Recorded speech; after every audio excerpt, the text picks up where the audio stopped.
दोस्तों, आज के दौर में शायद ही कोई ऐसा इंसान होगा कि जो शेर मैसूर टीपू सुल्तान को नहीं जानता होगा।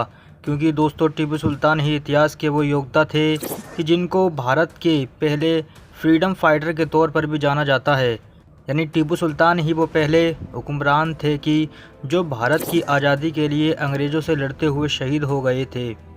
इसके अलावा दोस्तों, टीपू सुल्तान को भारत का पहला रॉकेट मैन भी माना जाता है।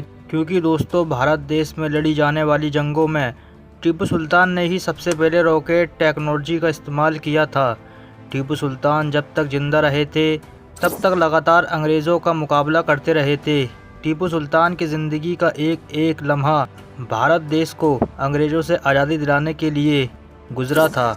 और आखिरकार जब धीरे धीरे अंग्रेज़ों को ये महसूस होने लगा कि अब उनके लिए टीपू सुल्तान को हराना मुश्किल ही नहीं, नामुमकिन सी बात है, तो उन लोगों ने टीपू सुल्तान को हराने का एक दूसरा तरीका ढूंढ निकाला। और उन लोगों ने टीपू सुल्तान के महल में मौजूद मीर जाफ़र जैसे लालची लोगों को ख़रीदना शुरू कर दिया था। और इस तरह गद्दारों की मदद से 1799 में अंग्रेज़ों की फ़ौज टीपू सुल्तान को हराने में कामयाब हो गई थी। दोस्तों, टीपू सुल्तान की कही हुई वो बात जो आज तक सभी ऐतिहासिक किताबों में मशहूर है, वो ये थी कि शेर की एक दिन की ज़िंदगी गीदड़ की 100 साल की ज़िंदगी से बेहतर है। और टीपू सुल्तान ने ये बात जब बोली थी, तब टीपू सुल्तान अंग्रेज़ों के ख़िलाफ़ लड़ते लड़ते मैदान में बिल्कुल अकेले रह गए थे। दोस्तों, कुछ लोगों का ये मानना है कि 1787 में टीपू सुल्तान ने अंग्रेज़ों के ख़िलाफ़ सल्तनत उस्मानिया से भी मदद मांगी थी। वही सल्तनत उस्मानिया की जिसको हिस्ट्री में मुसलमानों की सबसे लंबे वक्त तक कायम रहने वाली सल्तनत माना जाता है। लेकिन सल्तनत उस्मानिया ने टीपू सुल्तान की मदद करने से साफ इनकार कर दिया था।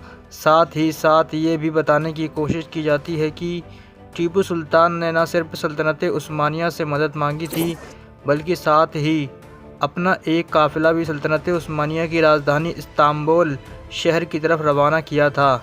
और सल्तनत उस्मानिया के सुल्तान के सामने ये शर्त रखी थी कि अगर आप अंग्रेज़ों के ख़िलाफ़ जंग में मेरी मदद करेंगे तो मैं टीपू सुल्तान आपसे वादा करता हूँ कि हिजाज़ मुक़द्दस के निज़ाम में ख़र्च होने वाले सभी पैसों में से आधा पैसा मैं दिया करूँगा।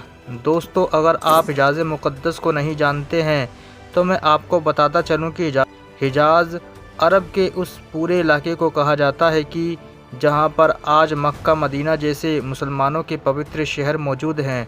और ये उस दौर में सल्तनत उस्मानिया के अंदर ही में आया करते थे। और इन शहरों पर ख़र्च होने वाले सभी पैसों की ज़िम्मेदारी भी सल्तनत उस्मानिया की ही मानी जाती थी। लेकिन उसके बावजूद भी सल्तनत उस्मानिया जैसी बड़ी और अमीर सल्तनत ने टीपू सुल्तान की मदद करने से इनकार कर दिया था। तो दोस्तों, आपको बताते चलें, ये इस तरह की बातें करने वाले सभी लोग हिस्ट्री के सिर्फ एक पहलू को जाहिर कर रहे हैं। क्योंकि दोस्तों, इस बात में तो कोई भी शक नहीं है कि 1787 में टीपू सुल्तान ने अंग्रेज़ों से लड़ने के लिए मदद मांगी थी।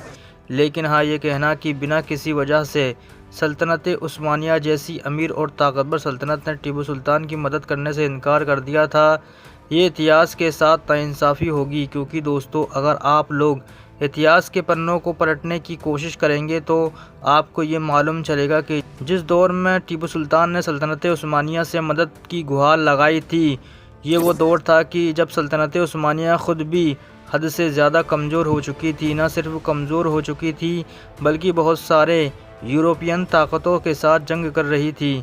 ऐसी जंग की जिसमें वो हार की कगार पर खड़ी हुई थी। और इसी दौर में ही जहाँ एक तरफ टीपू सुल्तान ने सल्तनत उस्मानिया से मदद मांगी थी, तो वहीं दूसरी तरफ कुछ सल्तनत उस्मानिया कई छोटी छोटी मुस्लिम सल्तनतों को ख़त लिखकर उनसे सल्तनत उस्मानिया की माली मदद करने की दरख्वास्त की थी। दोस्तों, इस बात को तो हम सारे लोग ही जानते हैं कि सल्तनत उस्मानिया के आखिरी 100-150 साल बड़ी ही मुश्किल के साथ गुजरे थे। ये पूरा ही 100-150 साल का दौर सल्तनत उस्मानिया के लिए पूरी तरह से जंगों से भरा हुआ था। और सल्तनत उस्मानिया का सारा वक्त जंगों में ही गुजरा था।